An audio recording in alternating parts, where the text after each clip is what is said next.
connaissez tous la Sony FX3.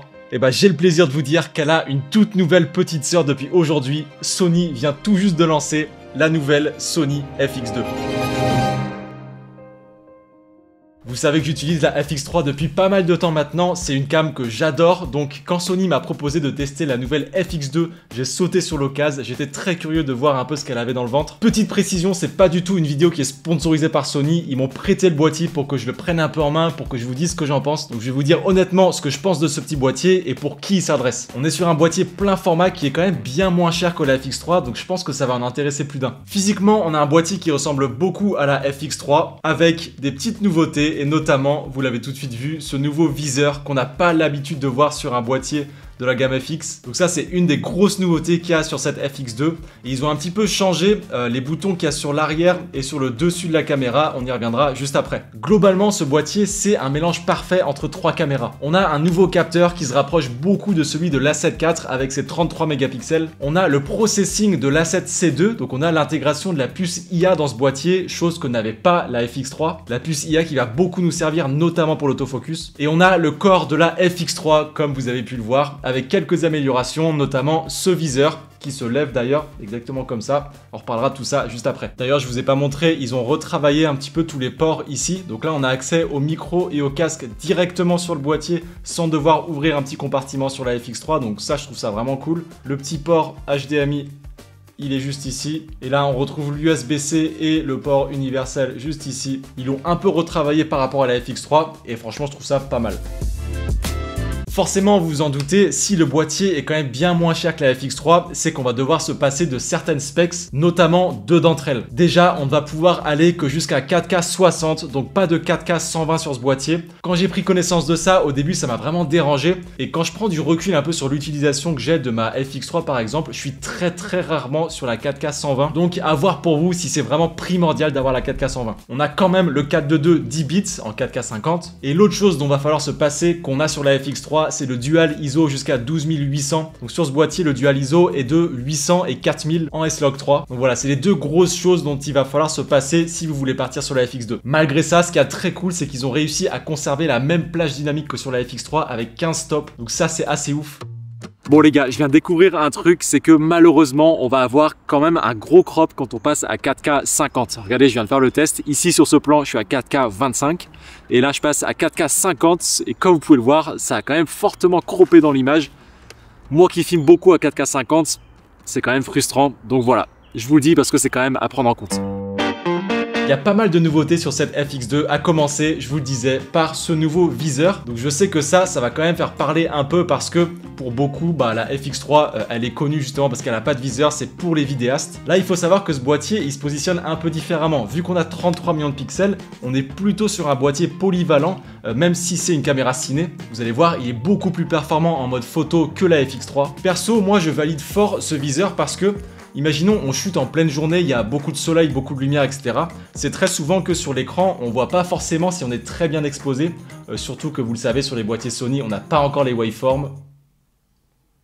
Pourquoi? Donc moi je trouve ça quand même très pratique de pouvoir s'assurer que nos plans sont bien exposés en regardant nos rushs dans le viseur. Le fait de pouvoir l'incliner à 90 degrés, j'aime beaucoup aussi parce que vous connaissez tous cette position du vidéaste avec le boîtier juste en dessous. On est rarement en train de filmer comme ça en tant que vidéaste. Le viseur, on va pas pouvoir l'enlever, il est imbriqué dans le boîtier. Donc voilà. Je vous le disais, on a des nouveaux boutons qui apparaissent derrière le boîtier, notamment ce petit switch juste ici qui fait passer de vidéo à photo.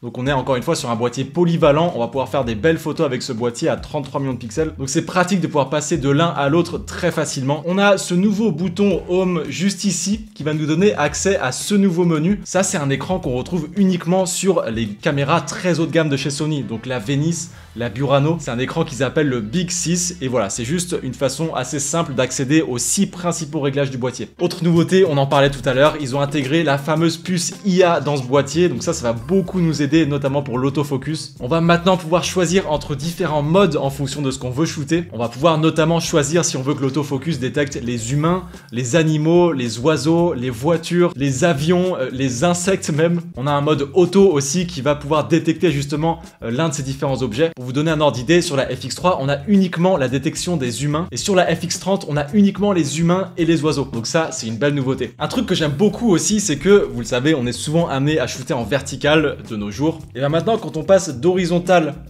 à vertical, les menus vont se mettre automatiquement en vertical. Donc ça, c'est une belle petite nouveauté. Et c'est peut-être bête, mais ça fait son petit effet. L'avantage de ces boîtiers de la gamme FX, c'est le cas pour celui-là aussi, c'est qu'on peut voir ici qu'il y a un ventilateur intégré. C'est le cas pour la FX3 et tous les boîtiers de la gamme FX.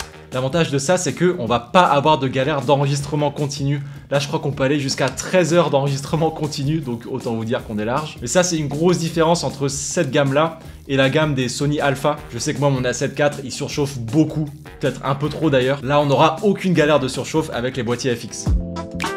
Ok, on va parler stabilisation. Vous savez que Sony est pas forcément leader sur ce créneau-là. Sur la FX3, on avait un mode de stabilisation qui s'appelle Active, donc ça vient cropper un petit peu dans l'image. La stab est plutôt bonne, en tout cas moi ça fait le taf pour moi. Je dirais pas que c'est révolutionnaire, mais ça fonctionne. Là, on retrouve le mode stabilisation Active, mais on a un deuxième mode de stabilisation encore plus poussé qui s'appelle le Dynamic Active. Ça vient cropper encore un petit peu plus, mais franchement, j'ai fait des tests en marchant au début, c'est ouf. Et après, j'ai même fait des tests en courant et c'est impressionnant. Vraiment, ça bouge pas du tout.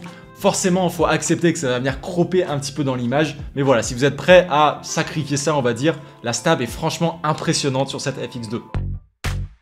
Deux petits mots aussi sur l'autofocus parce que pour moi c'est vraiment primordial d'avoir un bon autofocus, je shoot quasiment plus qu'avec ça. Et même chose, sans parler de cette nouvelle puce IA intégrée, vraiment l'autofocus est très bon sur ce boîtier. Ça vaut vraiment le coup d'aller dans les réglages pour personnaliser vraiment l'intensité, la sensibilité de l'autofocus. Si vous voulez que ça fasse le focus sur une personne qui passe devant votre caméra ou pas, vraiment il faut tout paramétrer dans le boîtier, ça c'est vraiment intéressant de pouvoir tout gérer là-dessus.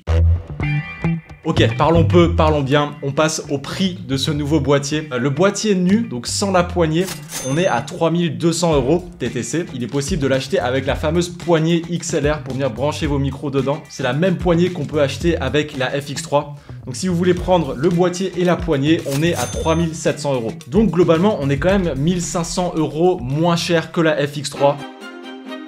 Donc si je débriefe un peu, qu'est-ce que je pense réellement de ce boîtier et pour qui est-ce qu'il s'adresse? Perso, déjà, j'adore le form factor de ces boîtiers FX. Je suis plus à convaincre là-dessus. Le viseur, j'aime beaucoup. Très pratique pour shooter en extérieur. Un petit peu moins pratique pour ranger dans le sac photo, mais je valide quand même. La puce IA, ça va grandement nous aider, notamment pour l'autofocus. La stab est bonne. On a aussi un mode vertical. On a un boîtier qui est plus polyvalent que peut l'être la FX3. Donc ça va plaire à tous ceux qui font aussi de la photo. Ça, c'est pour les points positifs. Maintenant, si je parle en toute honnêteté, je comprends pas trop pourquoi avoir mis un capteur d'un A7 IV de 33 millions de pixels dans un corps de caméra cinéma. En termes de spec, on n'est pas forcément sur une caméra purement axée vidéo. On est sur un boîtier polyvalent, donc photo et vidéo, dans un corps de caméra ciné. La seule raison pour moi qui explique ce choix, c'est qu'on n'aura aucun problème de surchauffe dans cette FX2, parce qu'on sait que la 7 IV, ça surchauffe quand même beaucoup. L'autre chose qui me dérange, c'est le crop en 4K 50. Moi qui filme très souvent à 4K 50,